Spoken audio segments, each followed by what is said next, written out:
మన నగరాలు పట్టణాలు ప్రగతి బాట పట్టాలంటే బీజేపీని గెలిపించండి. కేంద్ర ప్రభుత్వ సహకారంతో మున్సిపాలిటీలు, కార్పొరేషన్ల సమగ్రాభివృద్ధి. ఇది తెలంగాణ ప్రజలకు మోదీ గ్యారంటీ. కమలం గుర్తుకే మన ఓటు.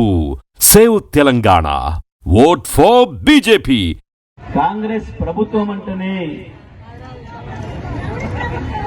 కల్లబొల్లి మాటలు చెప్పే ప్రభుత్వం. కాంగ్రెస్ పార్టీ అంటేనే కరువు తీసుకొచ్చే పార్టీ. కాంగ్రెస్ పార్టీ అంటేనే కుంభకోణాల పార్టీ. కాంగ్రెస్ పార్టీ అంటేనే కరువును వెంటబెట్టుకొచ్చే పార్టీ. కాంగ్రెస్ పార్టీ అంటేనే అవినీతి పార్టీ. మొత్తం కాంగ్రెస్ చరిత్ర పైనుంచి కింది దానికి అవినీతి చరిత్ర తప్ప ఇంకొకటి లేదు. ప్రభుత్వం వచ్చిన కానుంచి ఇప్పటి వరకు మీరు పట్టణాలలో ఎక్కడైనా, సూర్యాపేటలో ఏ వార్డులైనా ఒక్క 5 రూపాయల అభివృద్ధి చూసిండ్రా? మీ వార్డులో ఎక్కడైనా ఒక తట్టెడు మట్టి ఎత్తంగా చూసిండ్రా? ఎక్కడ కూడా లేదు. సూర్యాపేటకు 5 రూపాయలు ఇయ్యలే అంటే సూర్యాపేటకి ఇయ్యలేదు, ఇంకా ఇచ్చిరనుకున్నారు మీరు. ఎక్కడ కూడా ఇయ్యలే. పట్టణాలకు ఇయ్యలే, గ్రామాలకు ఇయ్యలే. రైతు బంధు లేదు. ఇప్పటికి 4 సార్లు రైతు బంధు ఎగ్గొట్టింది. పాప 10 పోయినాయి, 15 పోయినాయి. కేసీఆర్ ఇచ్చిన 10 కూడా ఇవ్వకుండా ఇప్పటికీ 4 సార్లు ఎగ్గొట్టింది దుర్మార్గపు కాంగ్రెస్ ప్రభుత్వం. అంతేకాదు పాపం 4,000 పెన్షన్ దేవుడెరుగు. 2,000 పెన్షన్ కూడా ఒక నెల ఎగ్గొట్టే ఉన్నాడు. ఇప్పుడు ఏ ముసలమ్మని అడిగినా, ఏ ముసలాయని అడిగినా, ఏ అక్కని అడిగినా, ఏ విధురాలను అడిగినా చెప్తారు ఇప్పటికో నెల బాకే ఉన్నది, ఎగ్గొట్టే ఉన్నది. అందరికీ ఎగ్గొట్టుకుంటూనే వచ్చింది. ఆఖరికి రైతులకు యూరియా కూడా ఇచ్చే పరిస్థితి లేని దరిద్ర కొట్టు ప్రభుత్వం అయింది ఈ ప్రభుత్వం. ఒకటికి ఒకటి లెక్క ఉండదు. ముఖ్యమంత్రి ఒకటి మాట్లాడతాడు, వ్యవసాయ శాఖ మంత్రి ఒకటి మాట్లాడతాడు, సివిల్ సప్లై శాఖ మంత్రి ఒకటి మాట్లాడతాడు. ఎవరికి ఒకటికి పోలిక లేదు, పొంతనం లేదు. కేవలం మంత్రులు చూసింది ఈ మధ్యకాలంలో మీరు మంత్రుల పరిస్థితి ఏందో. ఎక్కడి దాకా పోయినాయి పంచాయతీలు? ముఖ్యమంత్రి ఆఫీసే మొత్తం దొబ్బిపోతుంది, మా కమిషన్లు రాణిస్తలేదు అని చెప్పి మంత్రులు మాట్లాడుతున్నారు. ఒక ఆమె సాగుగా చెప్పింది వరంగల్ మంత్రి, నేను ఒక్కదాన్ని తప్ప అందరు మా మంత్రులు పైసలు కమిషన్లు దొబ్బుతున్నారు, మొత్తం పైసలు దొబ్బుతున్నారు, వాళ్ళ పనులు అదే ఉన్నారు అని చెప్పి నెల తిరగక ముందే వాళ్ళ బిడ్డ చెప్పింది సాగు అసలు దొంగతనం. మాకొచ్చే 100 కోట్లు ముఖ్యమంత్రి చుట్టబోడు ఒకడు తుపాకీ పెట్టి భయపెట్టి పుంజుకుపోయిండు మా 100 కోట్లు ఒక్కడని. ఒక్క కంపెనీల కాడనే 100 కోట్లు దొబ్బే ప్రయత్నం చేసిందంటే వాళ్ళను కూడా మీకు ఇంకా పెంచుతామని చెప్పి మోసం చేసింది. ఆశా వర్కర్లు వాస్తవానికి కేవలం కేసుకు 50-100 రూపాయలు ఇచ్చేది. అంతకుముందు సంవత్సరాల తరబడి దశాబ్దాల పైగా ఎట్టి చాకరీ చేయించిన ప్రభుత్వాలు. కానీ వాళ్ళకు కూడా జీతం ఏర్పాటు చేసి బ్రహ్మాండంగా వాళ్ళకు కూడా ఒక సెక్యూరిటీ ఇచ్చిండు, ఒక రక్షణ కల్పించిండు కేసీఆర్ గారు.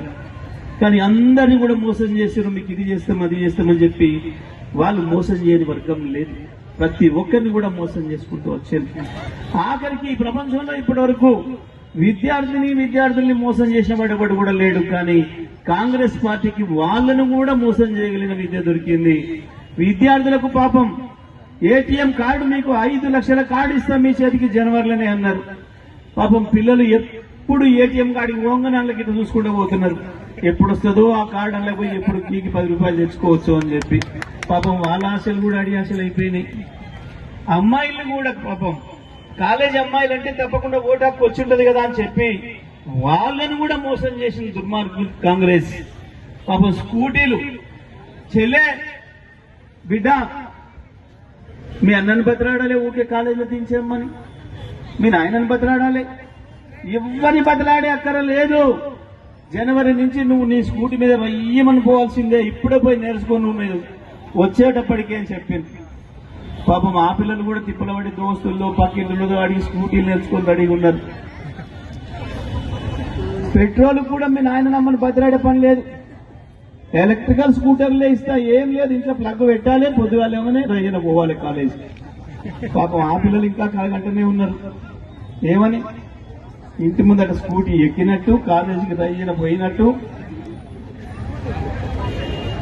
ఎన్నడని సెలవు నాడాలు అన్నొచ్చి అడిగితే చెల్లె బండి ఖరాబ్ అయింది ఇంట్లో ఉన్న గీడికి పోయేస్తా అంటే ఈయన పోయాలి నన్ను బతిలాడినిచ్చినావు కదరా నువ్వు అని చెప్పి వాడిని బతలాడించుకున్నట్టు వాళ్ళ అమ్మని బండి ఎక్కించుకొని కూరగాయల మార్కెట్కి పోయినట్టు పాపం ఆ చెల్లెలు ఇంకా కలగంటనే ఉన్నారు, ఆ బిడ్డలు ఇంకా కలగంటనే ఉన్నారు. అందరి కళలు కూడా కళ్ళలు అయినాయి, అందరి ఆశలు తీరినాయి. ఒక అద్భుతమైన నందనవనం చేసిన దాన్ని ఇవాళ నేను బ్రహ్మాండంగా ఎక్కడెక్కడ ఊరోళ్ళు. మొన్న నేను వరంగల్ పోతే ఒక ఆయన వచ్చిండు, నేను ఫ్రెండ్ కాడ కూర్చుంటే పక్క నుంచి తెలుసుకొని వచ్చిండు, బయట గవర్నమెంట్ ఉంటే చూసి ఎవరు వచ్చిండ్రు అంటే సూర్యాపేట ఎమ్మెల్యే అంటే వచ్చిండు. వచ్చి పాప రాగానే 2 చేతులు దండం పెట్టిండు, సార్ మేము చూసిపోదామని వచ్చినా. ఏంటి అంటే మొన్న మా చుట్టపాయని చచ్చిపోతే వచ్చిన సూర్యాపేటకు ఆ శ్మశానానికి పోయినా, నేను శ్మశానం అంటున్నాను పొరపాటు అయిందని చెప్పలేసుకొని ఎంత అద్భుతంగా ఉంది ఆడ. ఈయన మావాడు చచ్చిన సంగతే మర్చిపోయినా, వాడు అంటి పెట్టేది కూడా మర్చిపోయినా, అన్న చూసుకుని దాన్ని చూసుకుంటా మర్చిపోయినా నేను, అంత అద్భుతంగా ఉంది అని చెప్పి దాన్ని కూడా నాశనం చేస్తున్నారు. అందులో కూడా ఇవాళ నాశనం అవుతుంది. మొత్తం ఎక్కడ కూడా పెట్టిన చెట్లు ఎండబెట్టుడు తప్ప, చేసిన నాశనం చేసుడు తప్ప కొత్తగా ఒక్కటి కూడా రాలి. నిన్న మంత్రి గారు వచ్చిపోయింది ఇక్కడికి, ఉత్తమ్ కుమార్ రెడ్డి గారు ఈ రోడ్డు మీద కాడ మాట్లాడిపోయింది. ఏం చెప్పిండు? నేను సూర్యాపేటను బాగా చేస్తా. నేను ఒకటే మాట అడుగుతున్నా, మంత్రిగా 2 సంవత్సరాల నుంచి ఒక్క రోజు సూర్యాపేటలో ఏదైనా ఒక అభివృద్ధి కార్యక్రమం చేసినవా? ₹1 నిధులు ఇచ్చినవా? నేను మంత్రిగా ఉన్ననాడు సూర్యాపేటను ఎంత చేసిండో నీ హుజూర్ నగర్ కూడా అంతే డెవలప్ చేసినా, అన్ని పైసలు ఇచ్చిన నీ హుజూర్ నగర్ కూడా, నీ కోదాడకు కూడా. నా పార్టీ ఎమ్మెల్యేలు కాకపోయినా, నువ్వు కోదాడ ఎమ్మెల్యే గారు కాకపోయినా సరే అంతే నిధులు సమానంగా ఇచ్చినాం. ఇచ్చిన మా సూర్యాపేటకు ₹5 ఇప్పటి వరకు కూడా ఇయ్యలే. పైగా నేను తీసుకొచ్చిన జీవోలు కేసీఆర్ గారు సూర్యాపేటలో స్పోర్ట్స్ స్కూల్ శాంక్షన్ చేస్తూ 25 కోట్లు శాంక్షన్ చేసి మనకు మంజూరు ఇచ్చిండు, జీవో ఇచ్చింది. దాన్ని రద్దు చేసింది. సూర్యాపేట మహిళా పాలిటెక్నిక్ కళాశాల ఉంది, అది కూలిపోతుంది. ఏ క్షణం కూలిపోయి అమ్మాయిలు చచ్చిపోతారు. దానికి కొత్త బంగ్లా కావాలి, కొత్త బిల్డింగ్ కావాలి అని అడిగితే దానికి కూడా 25 కోట్లు శాంక్షన్ ఇచ్చి జీవో ఇచ్చింది. దాన్ని కూడా క్యాన్సిల్ చేసింది. సూర్యాపేటలో పిల్లలు, చదువుకున్న పిల్లలు చాలా మంది ఉన్నారు, ఖాళీగా ఉన్న పిల్లలు ఉన్నారు. వాళ్ళకి స్కిల్ డెవలప్మెంట్ కావాలని చెప్తే స్కిల్ డెవలప్మెంట్ సెంటర్ కూడా శాంక్షన్ ఇచ్చి దానికి కూడా ₹10 కోట్ల శాంక్షన్ ఇచ్చిండ్రు, జీవో ఇచ్చిండ్రు. అది క్యాన్సిల్ చేసిండ్రు. వీటన్నిటికీ తోడు నేను చుట్టుపక్కల ఉన్న వాటిలో టౌన్ లో మొత్తం ప్రతి సందులో ప్రతి గల్లీలో రోడ్లు వేసిన, ఎక్కడ కూడా మిగలలే. చాలా వాటిలలో డబ్బులు మిగిలినాయి అని చెప్పారు నాకు చివరికి. మా 25వ వార్డు కావచ్చు, 26వ వార్డు కావచ్చు, 23, 24వ వార్డు కావచ్చు, 23వ వార్డు కావచ్చు, 22 కావచ్చు, ఇక్కడ ఉన్న మొత్తం 44, 45, 46 ఈ వార్డులు కూడా కావచ్చు.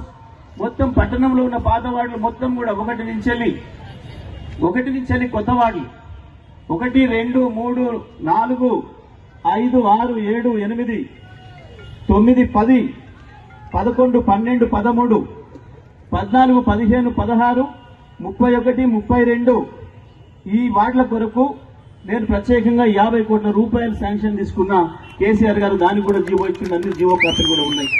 అన్ని కూడా రద్దు చేసిండ్రు దొంగలు. అన్ని కూడా దొంగలు వచ్చి రద్దు చేసిండ్రు. మొత్తం కూడా ₹1 లేకుండా చేసిండ్రు. ఇదే ఉత్తమ్ కుమార్ రెడ్డి ప్రభుత్వం, ఆయన మంత్రిగా ఉన్నాడు. ₹1 ఇవ్వలే. కేసీఆర్ ఇచ్చినవే మొత్తం దాదాపు ₹125 కోట్ల పనులు మొత్తం కూడా క్యాన్సిల్ చేసిండ్రు వీళ్ళు. తీసుకపోతే మొత్తం ఆ హుజూర్ నగర్ తీసుకుపోయింది తప్ప సూర్యాపేటకి ఎన్నడూ కూడా ₹1 కూడా ఇవ్వలే. ఇగో ఇవి దానికి సంబంధించిన జీవోలు. ఈ పనులన్నీ కూడా నేను ఆ వార్డులకు పెట్టిన పనులన్నీ కూడా ఇవి పనులతో సహా. సార్ చూసిండ్రు కలెక్టరేట్ పోయేటప్పుడు ఆ 16వ వార్డు ఇటువైపు చూసిండ్రు, అటువైపున ఆ వార్డు చూసిండ్రు. 31, 32 కూడా చూపించిన పక్కనే ఉన్నాయి, అటు 17 ఉంది.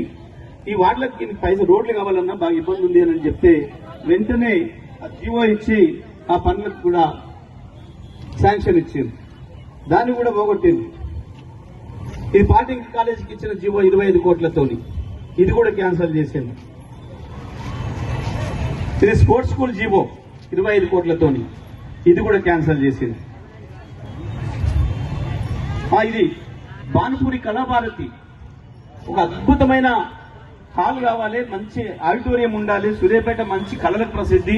కేసీఆర్ గారు స్పష్టంగా ఎప్పుడు చెప్పేది నాతో 25 ఏళ్ళకి అంతకుముందు ఉద్యమ సందర్భంలో కూడా. నేను ఒక్కసారి మీ సూర్యాపేటకు వచ్చి గాంధీ పార్క్ లో ఏదో ఒక మీటింగ్కి వచ్చిన, సూర్యాపేటకు పెద్ద ఆడియన్ కల్చర్ ఉన్న సూర్యాపేట సాయంత్రం పూట ఏదైనా సభలు సమావేశాలు అంటే ప్రజలు పెద్ద ఎత్తున హాజరవుతారు.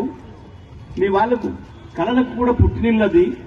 తప్పకుండా మీరు అక్కడ మంచి ఆడిటోరియం కావాలని చెప్పి దానికి కూడా 25 కోట్ల రూపాయలు ఇచ్చారు, 50 కోట్ల రూపాయలు ఇచ్చారు. దాన్ని కూడా క్యాన్సిల్ చేశారు. అందుకే దయచేసి సూర్యాపేట పట్టణ ఓటర్లు, విఘ్నులైన ఓటర్లు, అన్ని వర్గాలు మోసపోయినారు. ఉద్యోగులు మోసపోయినరు, రిటైర్డ్ ఉద్యోగులు మోసపోయినరు, ఆర్టీసీ ఉద్యోగులు మోసపోయినరు, యువతి యువకులు మోసపోయినరు, విద్యార్థులు మోసపోయినరు, మహిళలు మోసపోయినరు, అదేవిధంగా పెన్షన్దారులందరూ కూడా మోసపోయినరు. మోసపోని వర్గం అంటూ లేదు. పట్టణ ఓటర్లు మీరు విజ్ఞతతోనే ఆలోచించి ఓటేసే వాళ్ళు, మీకు ఎవరికి భయపడే అక్కర లేదు. ఈ గూండాలకి రౌడులు పెద్ద లెక్క కాదు. వీళ్ళని తెన్నడో చక్రగిరి మాన్యాలు పట్టించిన వాళ్ళం. నేను శాంతియుతమైన పద్ధతుల్లోనే పోలీసులకు స్వేచ్ఛ ఇచ్చిన, ఎక్కడ రౌడీజం రావద్దు. సూర్యాపేటలో ఒకడు చెంపదెబ్బ కొట్టి 5 రూపాయల చందా వసూలు చేయనియొద్దని చెప్పిన 10 ఏళ్ళు అదే పద్ధతిలో ఉక్కుపాదం మోపిన, రౌడీజం గుండాయిజం లేకుండా చేసిన, వ్యాపార వర్గాలు సంతోషంగా హ్యాపీగా నిద్రపోయేటట్టు చేసిన నేను ఆ రక్షణ ఇచ్చినా లేనా మీ అందరూ కూడా తెలుసు. మరి అటువంటిది మీరు ఇవాళ మళ్ళీ ఆలోచన చెయ్యండి.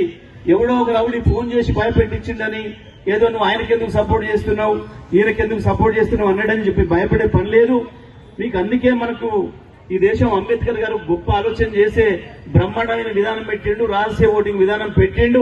అందులోకి పోయి ఎవరికి ఓటేసేది తెలియకుండానే పెట్టిండు. ఇటువంటి దుర్మార్గులు ఉంటారని ఆయన ముందే తెలుసు. ఇది భూస్వాముల దేశం కాబట్టి, దుర్మార్గుల దేశం కాబట్టే మీ అందరికి రక్షణ ఉండాలి ప్రజలకు అని చెప్పే ఆ అవకాశం అంబేద్కర్ గారు ఇచ్చిండ్రు. కాబట్టి తప్పకుండా మీరందరూ కూడా, అన్ని వర్గాల ప్రజలు కూడా కారు గుర్తు మీద ఓటేయండి. బ్రహ్మాండంగా కేసీఆర్ గారు మనకు అదనంగా ఇచ్చిన వరం, జిల్లాతో పాటు ఎస్పీ ఆఫీసు, కలెక్టరేట్లు అద్భుతమైన బంగ్లాలు ఇవ్వడం కాదు, అన్నిటికీ మించి బ్రహ్మాండమైన మెడికల్ కాలేజ్ ఇచ్చిండు. అద్భుతమైన మెడికల్ కాలేజ్, హాస్పిటల్ నిర్మాణం చేసుకున్నాం.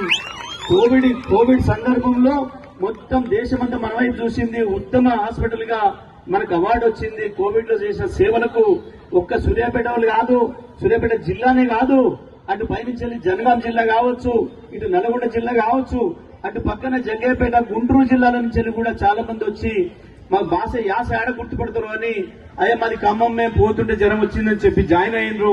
నేను చెప్పిన ఎవరైనా సరే ప్రజలే మానవత్వంతో బతికియాలి, ప్రాణం మీద మన బాధతో భయంతో వచ్చినప్పుడు మనం బతికించుకోవాలని చెప్పి స్వయంగా కోవిడ్ లో కూడా అంత అద్భుతంగా సేవలు అందించే ఆసుపత్రిని నిర్మాణం చేసుకున్నాం. ఇవాళ 120 రకాల సేవలు ఉచితంగా చేయడానికి, టెస్టు చేయడానికి కేసీఆర్ గారు అన్ని ఏర్పాట్లు చేసిండ్రు. డయాలసిస్ సెంటర్ కూడా తెచ్చినాం. చిన్నపిల్లలు బతికించుకోవడానికి నియోనాటల్ సెంటర్ కూడా తెచ్చినాం. అద్భుతమైన ఎంఆర్ఐ తెచ్చినాం, స్కానింగ్ సెంటర్లు తెచ్చినాం. ఒక్కటి కూడా పనిచేస్తలేవు, అన్ని కూడా బంద్ పెట్టిండ్రు. ఇలా హాస్పిటల్ ముందర దిగితే కంపు కొట్టే పరిస్థితి వచ్చింది. అంత దుర్మార్గంగా మార్చేసారు. దాన్ని కూడా ఒక్కనాడు కూడా జిల్లా మంత్రి పట్టించుకునేది లేదు, వచ్చింది లేదు. అందుకే దయచేసి అన్ని వర్గాల ప్రజలు కూడా ఆలోచన చెయ్యండి. ఓటేసే ముందు జాగ్రత్తగా ఆలోచించండి.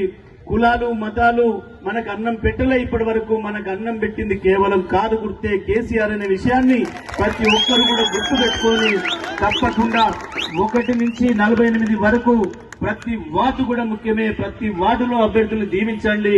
ఎట్టి పరిస్థితులలో కూడా మళ్ళొక్కసారి గుండాయిజానికి, రౌడీయిజానికి అవకాశం ఇవ్వకండి. వాళ్ళకు ఓటేస్తే తప్పకుండా మీరు 2 ఏళ్ల దుర్మార్గానికి మద్దతు ఇచ్చినట్టయితది. కాంగ్రెస్ కు ఓటేస్తే కర్రవాడి చేతికి ఇచ్చినట్టయితది, రౌడీ చేతికి ఆయుధం ఇచ్చినట్టయితది. కాంగ్రెస్ కు ఓటేస్తే గుండాయిజానికి ఓటేసినట్టయితది. కాంగ్రెస్ కు ఓటేస్తే అవినీతికి ఓటేసినట్టయితది.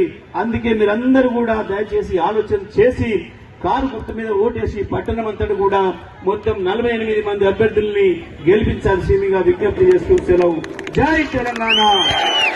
కేసీఆర్ గారి నాయకత్వం, కేసీఆర్ గారి నాయకత్వం, కారు గుర్తుకే కేటీఆర్ గారి నాయకత్వం, కేటీఆర్ గారి నాయకత్వం, కారు గుర్తుకే, కారు గుర్తుకే. జై తెలంగాణ.